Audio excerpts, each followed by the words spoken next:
بسم اللہ الرحمن الرحیم۔ السلام علیکم۔ کتنا خوبصورت ہوتا ہوگا وہ منظر جب محمد صلی اللہ علیہ وآلہ وسلم مسکراتے ہوں گے، تب کائنات مسکراتی ہوگی۔ آپ صلی اللہ علیہ وآلہ وسلم کے اصحاب ان لمحوں پر رشک کرتے ہوں گے، جنوں ملائک وجد میں آ جاتے ہوں گے۔ لاکھوں درود اور لاکھوں اسلام اس ہستی پر جو امت کے غم میں مبتلا رہتی تھی اور راتوں کو اٹھ کر روتی تھی، جو خلق خدا کی ہدایت کی حریص تھی اور کمر سے پکڑ پکڑ کر انہیں جہنم میں جانے سے روکتی تھی، جبکہ خلقت پروانوں کی طرح جہنم میں جانے کو تیار تھی۔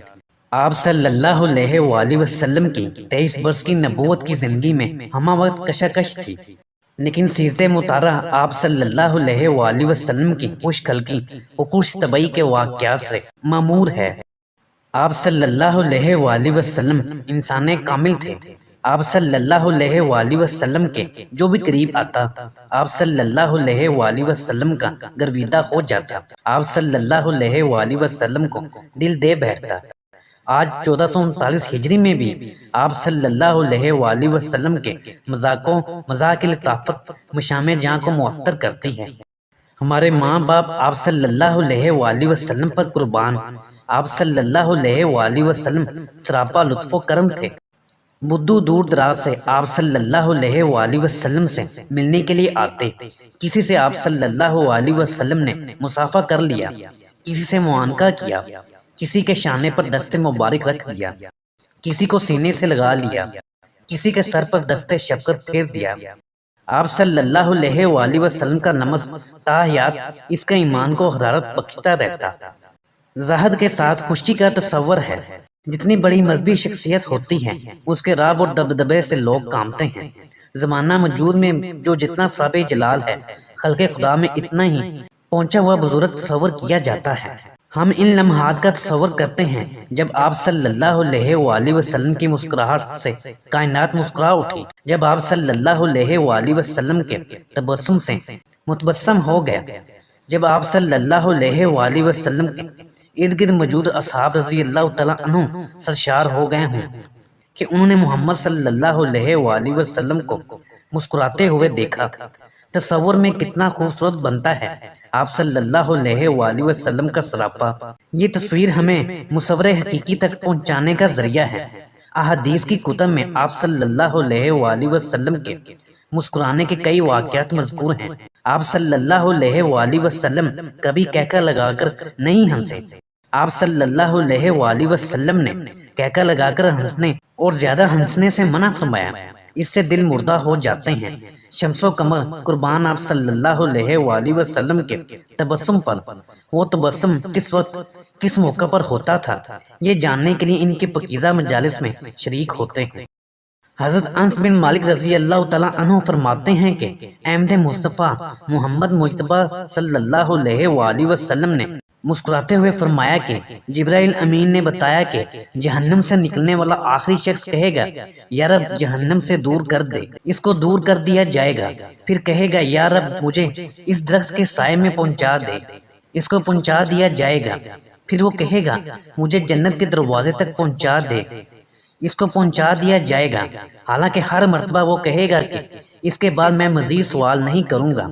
اس کے بعد اللہ رب العزت مسکرا کر کہیں گے اس کو جنت میں داخل کر دو۔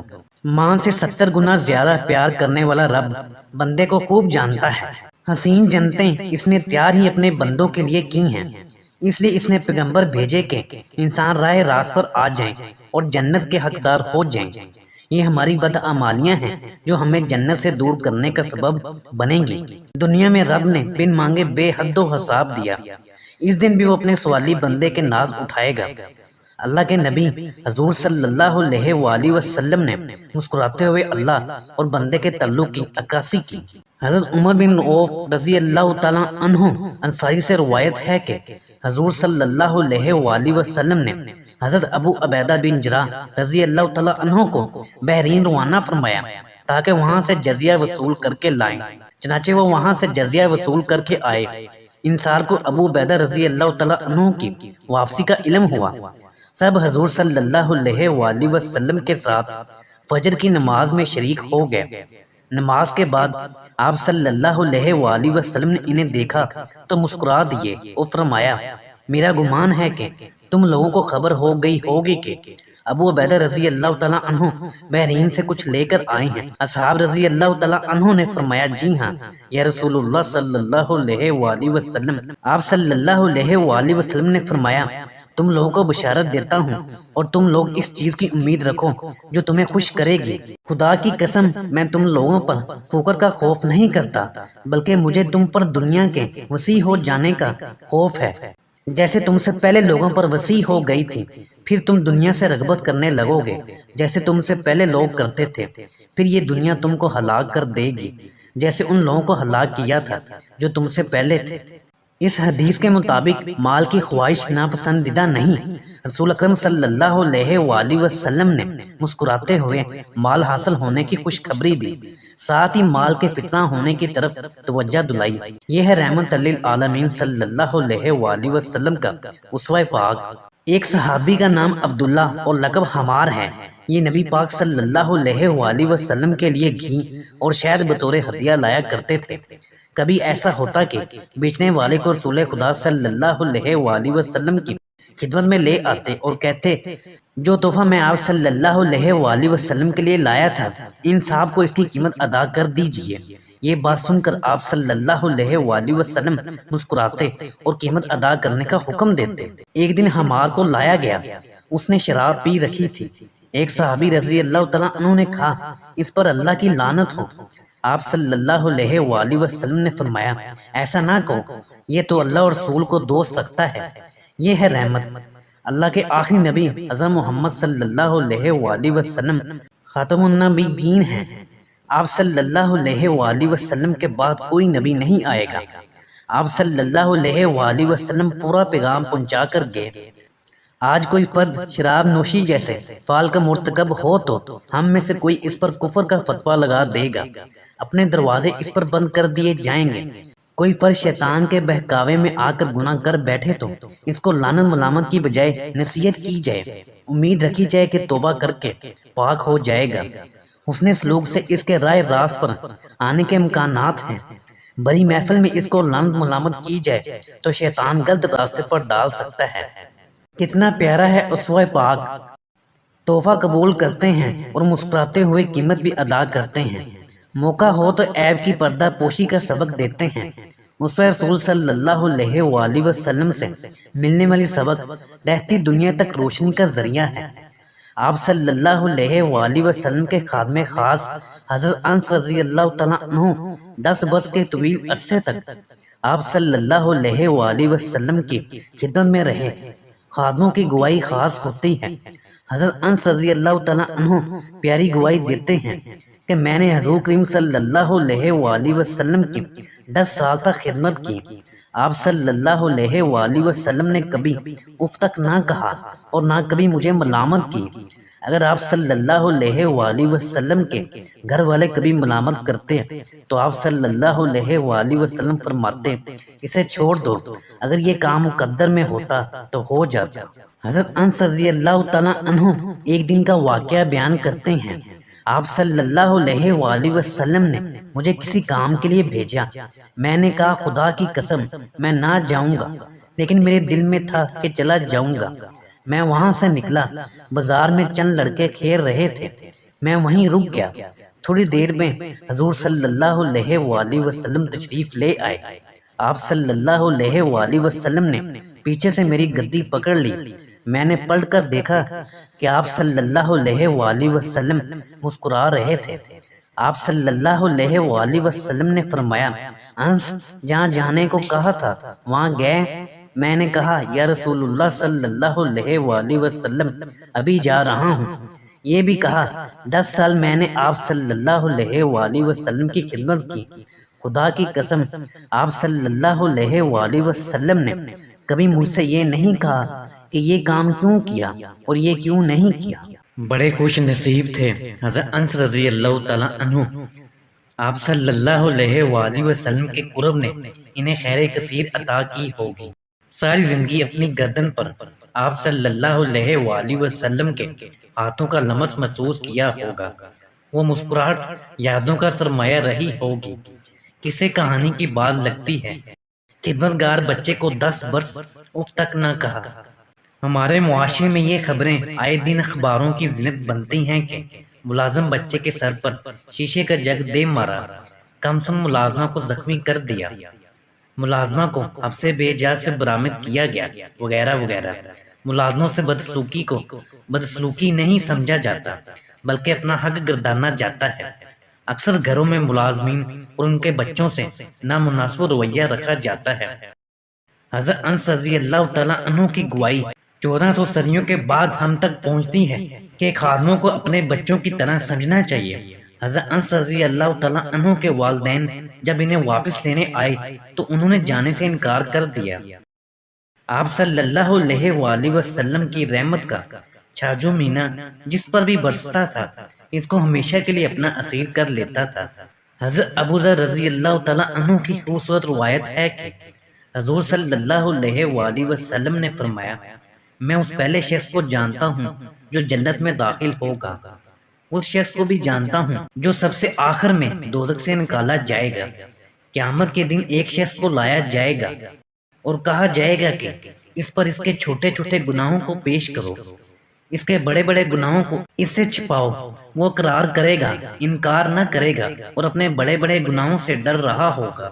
اللہ تعالیٰ کی طرف سے اس کے لیے کہا جائے گا کہ اس شخص کو اس کی ہر برائی کے بدلے جو اس نے کی ہے نیکی دے دو۔ یہ دیکھ کر وہ عرض کرے گا، میرے اور بھی بہت سے گناہ ہیں جنہیں میں یہاں نہیں دیکھ رہا۔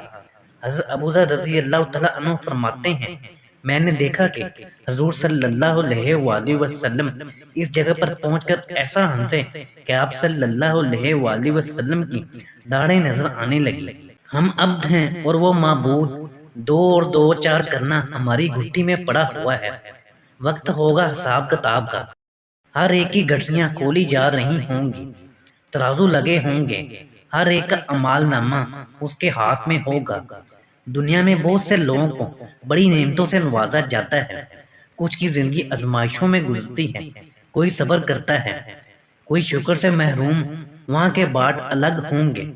کچھ ایسی ہی منظر کشی ہے اس حدیث مبارکہ میں۔ بندہ اپنی نیکیاں اور گناہ خوب جانتا ہے، ڈرتا ہوگا کہ اب فلاں فلاں گناہ سامنے آئیں گے، رب کو نامعلوم کون سا عمل یا ادا پسند آ جائے، آزمائش پر صبر کرنا بلندی درجات کا سبب بن جائے۔ رب نے اپنی رحمت میں ڈھانپ لیا عاصی کو۔ اللہ کے نبی صلی اللہ علیہ وآلہ وسلم ان لمحات کا تصور کر کے سرشار ہیں اور رخ مبارک متبسم ہیں۔ عبداللہ بن مسعود رضی اللہ تعالیٰ عنہ فرماتے ہیں، حضور صلی اللہ علیہ وآلہ وسلم نے فرمایا کہ اس شخص کو پہچانتا ہوں جو سب سے آخر میں جہنم سے نکالا جائے گا۔ وہ جہنم سے سرین کے بل گھسیٹتا ہوا نکلے گا، اس سے کہا جائے گا جا جنت میں داخل ہو جا۔ وہ جائے گا تاکہ جنت میں داخل ہو، لیکن وہاں جا کر دیکھے گا کہ سب لوگوں نے تمام جگہوں پر قبضہ کر رکھا ہے۔ وہ لوٹ آئے گا اور کہے گا، اے رب، لوگوں نے تمام گھروں پر قبضہ کر لیا۔ اس سے کہا جائے گا، اچھا تو تمنا کر۔ وہ تمنا کرے گا تو اس سے کہا جائے گا، جو تو نے تمنا کی وہ تیرے لیے اور دنیا سے 10 گنا زیادہ تیرے لیے۔ وہ شخص کہے گا، اے میرے رب، تو مذاق کرتا ہے، حالانکہ تو بادشاہ ہے، جانتا ہے کہ وہاں ذرا سی بھی جگہ نہیں ہے۔ راوی کہتے ہیں، نبی پاک صلی اللہ علیہ وآلہ وسلم یہ فرما کر اس قدر ہنسے کہ آپ صلی اللہ علیہ وآلہ وسلم کی داڑھیں نظر آنے لگی۔ بڑا خوبصورت ہوگا وہ دن اہل جنت کے لیے۔ اللہ کی رحمت اہل ایمان پر سایہ فغن ہوگی، مومنوں کو رب سے گفتگو کرنے کا اعزاز حاصل ہوگا۔ حضرت عمرہ رضی اللہ تعالیٰ عنہ فرماتی ہیں، میں نے حضرت عائشہ صدیقہ رضی اللہ تعالیٰ عنہ سے پوچھا کہ جب آپ صلی اللہ علیہ وآلہ وسلم اپنی ازواج کے ساتھ تنہائی میں ہوتے تو کیا کرتے تھے؟ حضرت عائشہ رضی اللہ تعالیٰ عنہ نے فرمایا، تمہارے آدمیوں کی طرح آپ صلی اللہ علیہ وآلہ وسلم بھی ایک عام آدمی تھے، مگر آپ صلی اللہ علیہ وآلہ وسلم تمام لوگوں سے زیادہ نرم طبیعت انسان تھے، اور آپ صلی اللہ علیہ وآلہ وسلم تبسم فرمایا کرتے تھے۔ محبت بھرا ماحول ہے۔ آپ صلی اللہ علیہ وآلہ وسلم کی کچھ تبعی نے گھر کو جنت بنایا ہوا ہے۔ ایک طرف نبوت کی عظیم الشان ذمہ داریاں ہیں، دوسری طرف خانگی معاملات ہیں۔ یہاں آپ صلی اللہ علیہ وآلہ وسلم ایک شوہر ہیں۔ آپ صلی اللہ علیہ وآلہ وسلم کی خوش طبعی نے آپ صلی اللہ علیہ وآلہ وسلم کی ازواج کی زندگیوں کو خوشی سے بھر دیا ہے۔ آپ صلی اللہ علیہ وآلہ وسلم ان کو خوشیاں دینے کا کوئی موقع ہاتھ سے نہیں جانے دیتے، تربیت اور اصلاح کو بھی پیش نظر رکھتے ہیں۔ حضرت سوید بن حارث رضی اللہ تعالیٰ عنہ فرماتے ہیں کہ میں بطور وفد حضور صلی اللہ علیہ وآلہ وسلم کے پاس حاضر ہوا۔ میں وفد کے آدمیوں میں سے 7واں تھا۔ ہم آپ صلی اللہ علیہ وآلہ وسلم کے پاس پہنچے، گفتگو کی تو آپ صلی اللہ علیہ وآلہ وسلم کو ہماری اچھی حیت اور زینت سے تعجب ہوا۔ آپ صلی اللہ علیہ وآلہ وسلم نے فرمایا تم کون ہو؟ ہم نے عرض کیا ہم مومن ہیں۔ یہ سن کر حضور صلی اللہ علیہ وآلہ وسلم مسکرا دیے اور آپ صلی اللہ علیہ وآلہ وسلم نے فرمایا کہ ہر قول کی ایک حقیقت ہوتی ہے، تمہارے اس قول اور ایمان کی حقیقت کیا ہے؟ حضرت سوید رضی اللہ تعالیٰ عنہ کہتے ہیں ہم نے عرض کیا کہ 15 عادتیں ہیں، 5 وہ ہیں جن پر آپ صلی اللہ علیہ وآلہ وسلم کے کاثر نے یقین کرنے کا حکم دیا، 5 وہ ہیں جو زمانہ جہالیت سے ہم جن کے عادی ہیں اور آج تک ان پر جمے ہوئے ہیں۔ اگر آپ صلی اللہ علیہ وآلہ وسلم کو ناپسند ہوں تو ہم ان کو چھوڑ دیں گے۔ یہ سن کر کہ ہم مومن ہیں، بے ساختہ مسکراہٹ آپ صلی اللہ علیہ وآلہ وسلم کے چہرہ مبارک پر پھیل گئی کہ کتنی سادگی سے اپنے ایمان کے متعلق بتایا۔ ایمان کے بھی مرتبے ہوتے ہیں۔ آپ صلی اللہ علیہ وآلہ وسلم نے مزید سوالات سے اپنی تشفیع فرمائی کہ واقعی ہم ایمان کے تقاضوں کو سمجھتے بھی ہیں یا جذبات میں آ کر ایمان کا دعویٰ کر رہے ہیں۔ کتنا صادق تھا آپ صلی اللہ علیہ وآلہ وسلم کے اصحاب کا ایمان کے ابھی ایمان کی شیرینی چکی ہے، ابھی سب کچھ چھوڑ دینے پر آمادہ ہیں۔ جو آپ صلی اللہ علیہ وآلہ وسلم کو ناپسند ہو۔ آپ صلی اللہ علیہ وآلہ وسلم کو فخر تھا اپنے اصحاب رضی اللہ تعالیٰ عنہ پر، واقع وہ ستارے اور جگنو تھے۔ حضرت علی بن ربیہ رضی اللہ تعالیٰ عنہ فرماتے ہیں کہ حضرت علی رضی اللہ تعالیٰ عنہ نے مجھے اپنے پیچھے بٹھا لیا اور حرت کی طرف چلے، پھر اپنا سر آسمان کی طرف اٹھایا اور فرمایا اے اللہ میرے گناہوں کو بخش دے، بے شک گناہوں کو بخشنے والا تیرے سوا کوئی نہیں۔ پھر میری طرف ہنستے ہوئے متوجہ ہوئے۔ میں نے عرض کیا اے امیر المومنین، آپ کا اپنے رب سے استغفار کرنا اور میری طرف ہنستے ہوئے متوجہ ہونا یہ کیا؟